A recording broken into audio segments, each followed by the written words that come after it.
one of the most iconic and classic monsters from Dungeons & Dragons, a monster that is unique to D&D as well. You need look no further than the cover of the 5th edition Monster Manual to find a Beholder. It appeared in every edition of the game since 1975. The Beholder is a creature not based on mythology or fiction. Wizards of the Coast holds it to be an original creation for D&D. First introduced in the supplement Greyhawk, it was described as a sphere of many eyes, or an eye tyrant. The Beholder's mythos and status grew over the years. It was the Spelljammer setting that added information about their societies and cultures. And by 3rd edition, Beholder variants started appearing in the Monster Manual. A Beholder is identifiable as a large floating head with a single cyclops eye. Around its head are smaller eye stalks. Because of the smaller eyes surrounding the body, the Beholder can see in all directions at once, making it impossible to surprise or ambush. They have no legs and instead levitate wherever they need to go with an innate magical ability. Because of its magic, I imagine you could thwart a Beholder by placing it in an anti-magic field. Beholders are found mostly underground, creating lairs for themselves in the Underdark. They are not native to the Underdark, but these aboleth creatures hail from the far realm. A Beholder is a paranoid creature, living its life in constant vigilance of attack. It sleeps in a half-conscious state, always watching for an attacker or threat. To coincide with this paranoia, they also have a genius-level intellect. They become truly prepared for any situation by overthinking seemingly unrelated events, finding connections that may or may not be real to strengthen their paranoia. Using this intellect, it creates a large plan for every contingency. If you are coming to a Beholder's lair to attack, you can almost be certain it has thought of your plan and has created a response. They are a very difficult enemy to deal with in this way. A Beholder believes it is superior to all other life forms, even other Beholders.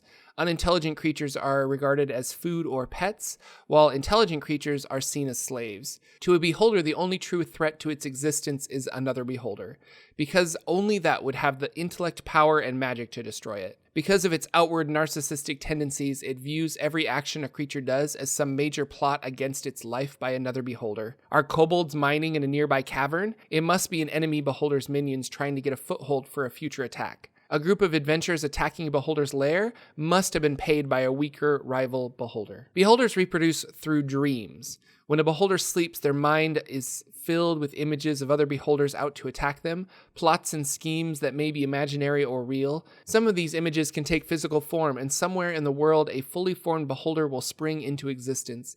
This is an extremely rare occurrence, but it is the only way more Beholders are brought into this world. It might be a duplicate of the Beholder that dreamed it into existence, or it could take the form of a different variety of Beholder, such as a Death Kiss or Gazer.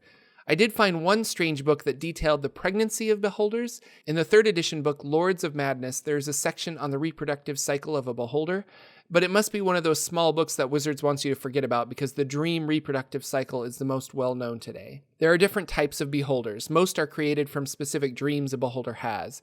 A Death Kiss, for example, may come into being when a Beholder has a vivid nightmare about losing blood, and thus a Death Kiss is a blood-drinking Beholder.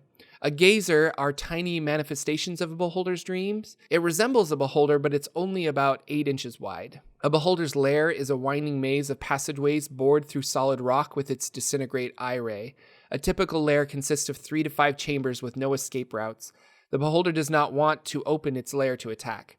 If a Beholder needs to escape, it can bore a new hole out of its lair. Most Beholders live alone because of their xenophobia, but some push that aside to dominate other creatures. Called eye tyrants, they enslave other creatures, controlling vast empires. Some Beholders are summoned into this world from the far realm.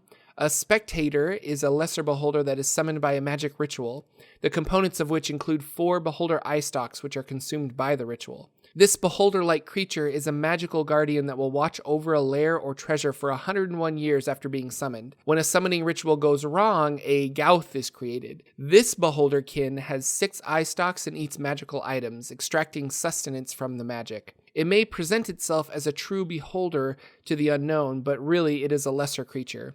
It won't listen to the summoner like a spectator would. Typically, a Beholder lives for 100 years. In practice, though, only a few survive their first decade. Despite not having a stomach really, they must eat and drink to survive. The Beholder, as alien as it looks, is still a living creature that requires food. Oftentimes, Beholders eat fallen foes. Each of their eye stalks has a different type of ray power: charm, paralyze, fear, slowing, enervation, telekinetic, sleep, petrification, disintegration, and death. As a DM, you are encouraged to roll randomly on the eye table to select random targets and random eye rays. And that's it for Beholders.